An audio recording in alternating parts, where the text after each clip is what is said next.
അഭിഷേകം എന്നെ എന്ന വചന സന്ദേശത്തിലേക്ക് എല്ലാവർക്കും സ്വാഗതം. ഇന്ന് ചിന്തയ്ക്ക് ആധാരമായ ദൈവവചനം അപ്പോസ്തല പ്രവർത്തനം 4-ാം അധ്യായം 12 മുതലുള്ള വചനഭാഗത്ത് പത്രോസ് തന്റെ പ്രസംഗം ഒരു മുടന്തന് സൗഖ്യം കിട്ടിയതിനെ കുറിച്ച് പത്രോസ് പറയുകയാണ്, ആകാശത്തിന് കീഴെ മനുഷ്യരുടെ ഇടയിൽ രക്ഷയ്ക്ക് വേണ്ടി നൽകിയ ഒറ്റ നാമം യേശു എന്ന നാമമാണ്.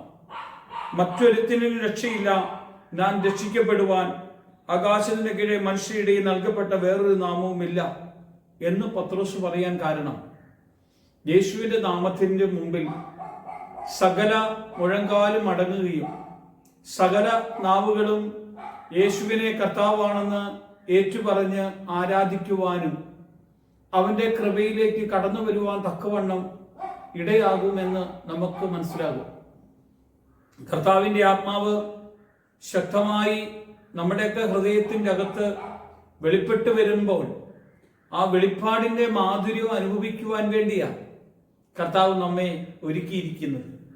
അതുകൊണ്ടാണ് കർത്താവിന്റെ ആത്മാവ് പത്രോസിന്റെ അകത്ത് വെളിപ്പെട്ടപ്പോൾ പത്രോസിനെ കൊണ്ട് ഇങ്ങനെ പറയിപ്പിക്കാൻ ഇടവന്നത്.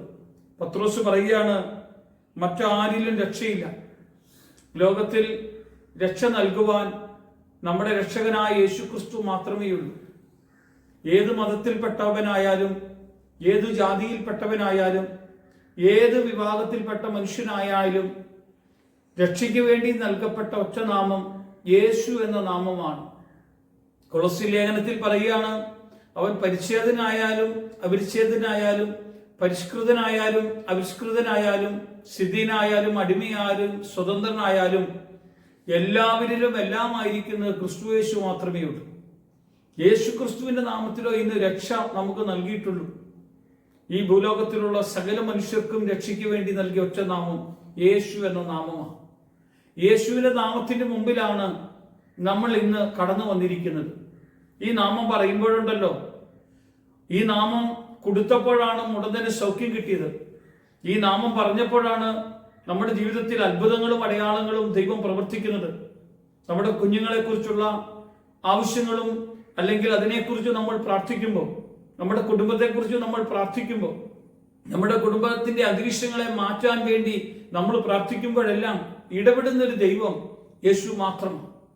ഇടപെടുന്ന കർത്താവാണ് അവൻ. ആകാശത്തിന് കീഴിൽ രക്ഷയ്ക്ക് വേണ്ടി നൽകിയ ഒറ്റ നാമം യേശു എന്ന നാമം മാത്രമേ ഉള്ളൂ. പ്രിയമുള്ളവരെ, ആ നാമത്തിന് മുമ്പിലാണ് എല്ലാ മുഴങ്കാലും മടങ്ങുന്നത്. എല്ലാ നാമവും യേശുവിനെ കർത്താവാണെന്ന് ഏറ്റുപറയുവാൻ ദൈവം ഇടയാക്കിയിരിക്കുന്നു. ആരാണ് ഏറ്റുപറയുന്നത്? ഏറ്റുപറഞ്ഞവൻ രക്ഷിക്കപ്പെടുന്നു. ഏറ്റുപറഞ്ഞവനെ ദൈവം അനുഗ്രഹിക്കുന്നു. ഏറ്റുപറയുന്നവന്റെ കൂടെ ദൈവസാന്നിധ്യം കടന്നു വരുന്നു. ഈ ദൈവസാന്നിധ്യത്തിന്റെ ആ അനുഭവത്തിലേക്കാണ് കർത്താവ് നമ്മെ കൂട്ടിക്കൊണ്ടു വന്നിരിക്കുന്നത്. എത്ര നിരാശമായിരിക്കുന്ന അവസ്ഥയിൽ നിന്നും നമുക്ക് സന്തോഷവും സമാധാനം തരുന്ന നാമമാണ് യേശുവിന്റെ നാമത്തിൽ. നമ്മൾ ഒത്തിരി വേദനയ്ക്കും വിഷമിച്ചും ഇരിക്കുമ്പോൾ നമ്മുടെ ആ വേദനയുടെ വിഷമത്തിന്റെ നടുവിലേക്ക് ഇറങ്ങി വരുന്ന ആശ്വസിപ്പിക്കുന്ന കർത്താവാണ് യേശു. അതുകൊണ്ടാണ് മത്തായി സുവിശേഷം പറഞ്ഞത്, അധ്വാനിക്കുന്നവരും ഭാരം വഹിക്കുന്നവരെ നിങ്ങൾ എന്റെ അടുക്കൽ വരുവിൻ. യേശു പറയാം, ഞാൻ ആശ്വസിപ്പിക്കും. ഈ നാമം ആശ്വാസത്തിന്റെ നാമമാണ്, രക്ഷയുടെ നാമമാണ്, വിടുതലിന്റെ നാമമാണ്, അനുഗ്രഹത്തിന്റെ നാമമാണ്, ദൈവപ്രവൃത്തിയുടെ നാമമാണ്. ഈ നാമം വിളിച്ചവരെല്ലാം അനുഗ്രഹീതരായി. പ്രിയമുള്ളവരെ, ഈ നാമത്തിന്റെ മുമ്പിലാണ് നമ്മൾ ഒന്നിച്ച് ഇപ്പോൾ പ്രാർത്ഥിക്കുന്നത്. ഈ നാമം നമ്മളെ ശക്തിപ്പെടുത്തുന്ന നാമമാണ്, നമ്മളെ അനുഗ്രഹിക്കുന്ന നാമമാണ്. നമ്മുടെ നിരാശകളെ മാറ്റുന്ന ഒരേ ഒരു നാമം ഉണ്ടെങ്കിൽ അത് യേശുവിന്റെ നാമം മാത്രമേ ഉള്ളൂ. യേശുവിനെ കർത്താവാണെന്ന് ഒന്ന് ഹൃദയത്തിൽ ഒന്ന് ഏറ്റുപറയാമോ? അതിരത്തിൽ ഒന്ന് കർത്താവേ എന്നൊന്ന് വിളിക്കാമോ? ഹൃദയവും അതിരവും എല്ലാം യേശുവിന്റെ നാമത്തിന് മുമ്പിൽ നമ്മളൊന്ന് സമർപ്പിച്ച് ഒരു നിമിഷം ഒന്ന് പ്രാർത്ഥിക്കാമോ? ഇപ്പൊ നമ്മൾ ബലപ്പെടാൻ തുടങ്ങും. ഇപ്പൊ നമ്മുടെ പ്രശ്നങ്ങൾക്ക് പരിഹാരം ഉണ്ടാകാൻ തുടങ്ങും. ഇപ്പൊ നമ്മുടെ ജീവിതത്തിലുള്ള സകല ബന്ധനങ്ങളും മാറി നമ്മുടെ ജീവിതത്തിൽ വലിയ അനുഗ്രഹത്തിന്റെ തലങ്ങളിലേക്ക് കർത്താവ് നമ്മെ കൊണ്ടുപോകുന്നത് കാണാൻ കഴിയും. കർത്താവേ, ഈ നല്ല ഒരു ദിവസം ഞങ്ങൾക്കായി നീ ഒരുക്കി തന്നല്ലോ അപ്പാ. ഞങ്ങൾ ഇതാ പ്രാർത്ഥിക്കുന്നു, നിന്റെ കൃപാസ്നേഹം ഞങ്ങളുടെ മേലേക്ക് ചൊരിഞ്ഞു തരണം കർത്താവേ.